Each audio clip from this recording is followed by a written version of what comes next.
Welcome to Trainer Talk. Matt Morris. Hey, we're twinning. I'm Matt Morris. That's Devan Kline. DK, a.k.a. Who gave me that nickname? I don't even remember DK? now. Yeah, somebody gave it to me, and then they said it out loud in front of everyone, and then everyone started, because no one ever called me that growing up. That is weird. I mean, it's easy, because it's like my initials, but like, it has a ring, It's I think. quick. Probably It's quick. because of Donkey Kong. That too. Everybody called him DK. DK. Yeah, It it's just fast. sounds good coming out of your mouth, though. Yeah. If you had weird initials like ZH. ZA, but they don't be calling you ZH. Yeah, ZH. Yeah, it's like DK. We're going to talk... What a lead-in, baby. I don't know how I got What that a nickname. lead-in. I don't know how I got that nickname. Matt Morris. You want to know why he's Matt Morris? Because he's so nice we named him twice. Yeah, All there right? you go. All right. We're going to talk about the big Mo today. Momentum. It's a real thing, right, Matt? It is a real thing. The big Mo. I call it the magic of momentum. You get a little bit of momentum, and there's a strategy to it, people. There's a strategy to the big Mo, and I want you to be able to take advantage of the strategy. Okay? So if we could, how about this? I'll explain it real quickly, and then I'll have you go into your story, because you have a great story about this. And then I'll tell a story of a member who had an incredible transformation, and the magic of momentum was just like at the center of that, okay?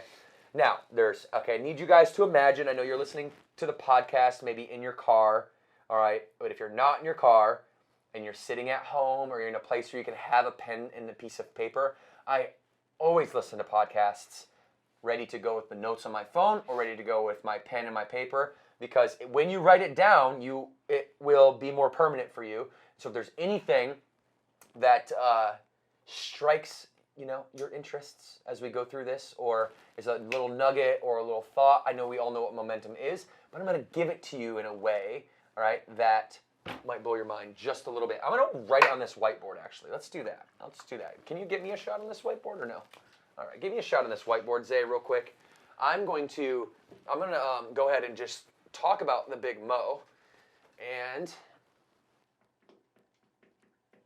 the big Mo. Okay, so at the top of this cycle, or the left side, we'll start on the left side. It all starts with a belief. Okay, a belief in yourself that you can do whatever you're setting out to do. So belief goes right here. I believe it. Belief. All right. As soon as I believe something, I'm going to have a possibility. Correlated with that possibility is potential. So I believe it. I believe that it's possible. And if I believe that it's possible, there's a higher likelihood of probability. That means I have a potential that I believe in. Now you have that potential. You're like, hey, I have this belief. Okay, I have this potential now because of the belief. Now I'm more likely to go take action because I believe it, I see it, and now I'm going to go act upon it. Okay, so now you have action. Now, does hard work work? Yes or no? We all know hard work really works. So when you have a belief, you can see the potential. The potential reinforces that you won't waste your time by taking action. When you do take action, that's where that hard work comes in, and you're going to get the results. Now, what happens when you have results is you're going to reinforce the belief. Right here is where leveling up happens. Okay, you're going to level up right here. Oh, I believe it. I saw the possibility. I went after the potential. I took the action. I see the results. Oh, maybe I should dream a little bit bigger now because that wasn't so hard after all. Right? Now, before I go to Matt's story, this cycle can also go in a negative way. If I don't believe it, I won't see the potential. If I don't see the potential, but my doctor tells me that I have to because, my biometrics are coming in and I'm deconditioning. He's telling me I'm overweight. Well, you have to do this or else your biomarkers are going to be, in a dangerous zone. That's like, okay, I guess I have to. But guess what? This is just my body. I don't really believe that I can change. I don't have a belief. I don't have any potential. Well, am I going to take more or less action if I have a lazy thought process through this or a lack of belief in myself? I'm going to take less action, and that becomes a self-fulfilling prophecy. If I take less action, then I can look at my doctor and be like, dude, I told you that wasn't going to work, right? I don't get the results, and then it doesn't reinforce the belief. It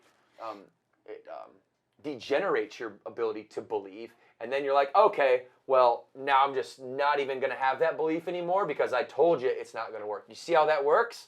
All right, that's the cycle of the big momentum, and I tried to refrain myself from telling stories as I was just kind of putting out the system, because I want Matt to be able to follow this system, and I want him to be able to show you all, or tell you all, explain to you what his journey was coming into Burn Bootcamp from being a PA, a physician's assistant, to leading as the director of fitness in the top 10 companies on the planet in fitness, to being the director of fitness there in a very short amount of time. It seemed like it's been a long time because we've been working on this super hard every day, one foot in front of the other. But if you back out and you zoom out, it's a relatively short amount of time, and we got a long way to go, and this cycle will keep going. So Matt, why don't you break down the Big Mo from your words? Big Mo. Okay. Even before I got into the medical field, I went to school to be a bean counter. That's what they call accountants, is bean counters. And the only reason I did that is because I have a twin brother, and he told me he was going to go to accounting. I was like, you know what? I think I can be a better accountant than you. Who says those? I said that, and I was not. I was not a good accountant. Why? Because I freaking hated the work. So I got out of accounting, and I was floating around. I was a floater. Like, what am I going to do with my life? I got in the medical field. It was kind of interesting. I thought about going back to school, maybe to being a doctor. I played Division I soccer, and I always had the belief, even in college, when I took a graduate strength and conditioning course, I could be a trainer. Like, the belief started, it was a small belief in the back of my mind about, man, I could probably get people in really good shape. I communicate well. Back then, on a one-on-one basis, I never thought I could yet be a trainer in front of like 100, 150, 200 people and train them all at once. But I did have a small belief back then that I could be a trainer. That belief grew, however, when Devan put a bug in my ear, and he wanted to back away from being the head trainer at the first location in Burn Bootcamp, which is in Huntersville, North Carolina. And I thought about it. He thought about maybe opening a location in Michigan. That belief grew then. He was like, all right, well, I need you to be certified. I was like, I wasn't certified yet. I know a lot about fitness, but I'm not certified yet, and you need that to be a trainer at Burn Bootcamp. So the belief started growing, right? I started studying a little bit more. Like, every day I'd get home from work, I'd put an hour on the clock, and I would study for an hour. And the belief grew and grew and grew because I gained more knowledge throughout studying. We didn't move forward with opening a location in Michigan yet. It eventually opened, but I'm glad it didn't. Now, looking back at that, I'm glad it didn't work. And the potential of me becoming a trainer started to grow as well with the knowledge I gained and the confidence I had.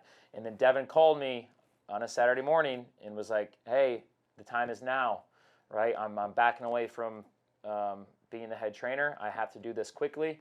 You have 2 weeks to move down here. And the action turned into me physically moving myself, like telling my girlfriend at the time, my wife now, Monica, like, hey, I got to do this. Like, I can't not say yes to this, because if it passes and the opportunity goes to someone else, then whoever that person was would probably be sitting in this position right now. So I moved right away. I found the cheapest.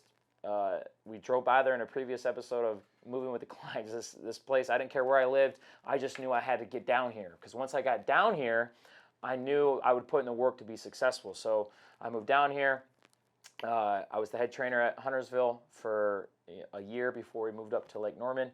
But within that year, I kept, like, my goal as a trainer is to have a transformation for one of my members, like, every month. Like, every month I got to bang out because the results as a trainer is the resume you put out. So I knew that. Devan did a great job of like pounding that in my mind. Like, dude, you're not a good trainer if you don't get people results. I don't care how much you know. I don't care how much studying you did. I don't care how good of a people person you are. You need all that. But that only is going to translate into a good trainer if you can get those people results that pay you to work out with you. So, result factory. Like, I wanted to get as many results as people as possible. And luckily, that opportunity grew when we merged with the second location, Cornelius, and I was the head trainer at Lake Norman for 2 more years. And then I'm sure, like with everybody else, like you get good at something, you get really, really good at something, you're always looking for what's next. And my story is a little different. You might relate to it. COVID happened.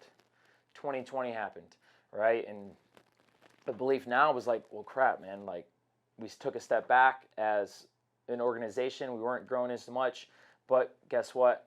We had to go online. We had to go train on camera. I was like, Mo, you got to do this with me. I can't be on camera by myself. I can't talk for 45 minutes and just me. I need somebody by my side to play off of, show good form, show bad form, and people like you better than me. So I was like, let's do this. I think I can really train on camera. I've never done it before, but for whatever reason, I have this belief in my mind I'll be good at it. We didn't have any music. Looking back at it, I was like, oh my God, how do people watch this and do it with no music? We did it. We did it for like a year. Mo was off school. She was educating her kindergartners on Zoom, which was terrible. But every day during her lunch break, we would record a workout for our members at Lake Norman. So I had the belief, like, I think I'd be good on training on camera. The potential's there, right? Devan, right when March 2020 hit, he had to do it as well at a larger scale inside of his house, right? But the action was, 5-6 months down the road, Devan can't do that every day. He needed to pass that on. I was like, hey, I can do this, right? And you start seeing, that was almost 3. This is coming up on year 3 of that. And there are still people coming to, I call it full house, where like the live is full. You can't allow any more people on the live. That's still happening 3 years down the road. So the belief in me training in my apartment with my wife grew into potential. The action was, I got to take this opportunity. Never say no to an opportunity. I've never said no to Devan before if he asked me to do something that I knew I could grow and be good at. And now, like, once later in the year, we had big plans for the digital side at Burn Boot Camp. And that just all started with the belief of me being able to train on camera. And now I moved in the position of director of fitness, where it's all about strategy and how to make the brand of Burn Boot Camp and our fitness product just keep getting better, day after day, month over month, year over year. And like I said, that seems like a long time because the days are long, but the years go by fast, and this is going on year 6 of that. And so Matt, when he sits back and he dreams big dreams, it's like you have to have step 1, and you can't you can't just jump to like step 20. There's no way, like, I love you to death, but there's no way that and his day 1 of his job that he comes in and, like, let's just say it was day 1 and then had to go live to 20,000 people. Yeah. There's no way, right? Because he hasn't built up the potential followed by the action. And once the action's done and you put your hard work into it, you get the result. It took a few cycles of that momentum to get him in front of 20,000 people, to be able to deliver that product at scale. And so you just see, like, in a career path, you see Matt. I love Matt's journey because when he says, hey, he didn't say no to anything, he actually said hell yes to everything. And I was at the Breakers in West Palm at an event, and I remember I was running on the treadmill before we had to, like, do something for the day, and I had one of those aha moments, right, where things were working really good at the time, and I was in love with training still. So it took me a long time to make this call, but I had an aha moment where I was like, something happened that day where if I knew that if I didn't start the process of getting to the highest and best use of my time at the time, then I would be underserving the organization as a whole. And the best person that I knew, I called him right away. I offered him a job basically on the phone. He goes, how long do I have to be there? I said, 2 weeks. He goes, hell yeah, I'll see you then. And so we never looked back since then. And it's like a great story of momentum. And we're not stopping here. It's going to keep going. Yeah. I think you'll figure it out if you want it bad enough. I truly believe that. If you aren't fully bought into something, and or if you're handed something and you're expected to perform, you're not going to perform as well as you are if you're not fully bought in. And there hasn't been one thing I've said yes to or I haven't been fully bought in where I don't take all my mental energy and think about that one thing and how to make it better. So that being my advice to you is never say no to an opportunity, and then once you say yes to that, you better be all in, because the people that you said yes to are going to quickly realize if you are all in or not. So. And those are the people that believe in you because they offered you something. So you better make the people that believe in you proud of you. Don't worry about the people that don't believe in you, right? That's the whole revenge mindset of like, I'm going to go do this because of these people that dissed me back then. That's a fleeting mindset, and you will lose that momentum over time if it's not rooted in positivity. So, okay, so I'm going to tell you a story about a member that I had. Her name's Brandy, and I wrote about her in Stop Starting Over, and I wrote a little bit about the big momentum in there as well. I actually call it the magic of momentum. And the first day I met Brandy, she was on the belief cycle. Well, going back to that visual, right? Belief, potential, action, results. So I'm training a camp, and we're at the gymnastics center. We're still indoor-outdoor gymnastics center. This is like year one, like month 8 or something like that. I'm training a camp, and I like feel this energy of this woman like poking her head in over at the door because the doorway's over to my left-hand side, and like I looked over, and then I saw a little head like do this, and then whoop, like, pop like right back behind the doorway. And so I can't remember what exercise I called out, but something long enough to where I didn't have to watch anybody. I was like, hey, all right, 1 minute of mountain climbers, because that's an easy one that everybody can do without getting injured. So I just sent the camp off on a minute of mountain climbers, and I ran over. And as I ran over, I see this woman. She's deconditioned, clearly, and she's walking out the door. And that moment in time is the moment that changed her life, because she had enough belief to come to the building, but she didn't have enough belief to step on the floor, right? So she believed in her potential that if I go to this place, take this action, well, maybe I can get some results. Well, I caught her, and I said, hey, where are you going? You belong here. Just like that. Hey, where are you going? You belong here. And she kind of didn't know what to say. Like, who says that to you? No one's probably ever said that before. Right. Like, no, she's probably never heard a word of encouragement. And so I give her a word of encouragement, which gives her the potential. And I think the point of starting this story is like sometimes you need somebody else to kickstart your belief for you. You need somebody to kickstart your potential for you. For you to see the possibilities, which is largely what this podcast is for. Like, this whole podcast exists so that one of you out there somewhere in some episode catch one thing and it hits you at the right pocket, at the right time, with the right mentality, and you went and execute on it, and now your life is blown way open and you're executing at a high level. Well, she got the potential she got the potential now because I believe in her, right? So now she's got a little bit of her own, not enough to come in, but I gave her just enough to like get in the building. All right, well, she's 375 pounds maybe deconditioned at this point. So the only thing that we can do, the only action that we could take was to get her up and down off that ledge. About 30 minutes, 1 minute on, if that, 2-minute break. 1 minute on, 2-minute break. That was the first camp. But that action was a result. The result was I finished my first workout ever. Right? Maybe not ever, but my first workout in a long time. Okay, so that action led to the result, and the result reinforced the belief, right? So it's like, hey, I just did my first workout ever. It wasn't that bad. All I did was step up on a ledge and down on a ledge. Hey, maybe this working out thing isn't so bad after all. Maybe I can do this again. And then you go back to belief. And then reinforcing that belief with possibility, showing up to the gym, doing it again, taking the action, getting the results. So, hey, I've done 2 in a row, winning streak, let's go. Okay? This happened over and over and over and over for about 3-year span in total, where Brandy went from 375 pounds, lost, it wasn't about the weight for me, so the number doesn't stick out in my head a lot, but it was well over 100 pounds, nearly 150, it's in my book somewhere. But regardless, she like lost a whole person worth of weight.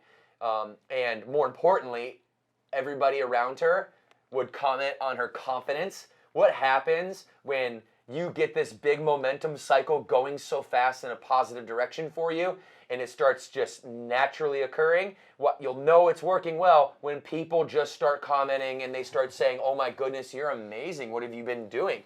Think about somebody that's never got encouragement their whole life. They get this little seed, this little nudge. They step in, they do it one time, they do it again. They do it. By the 4th time they do it, there's people around them being like, hey, you're motivating.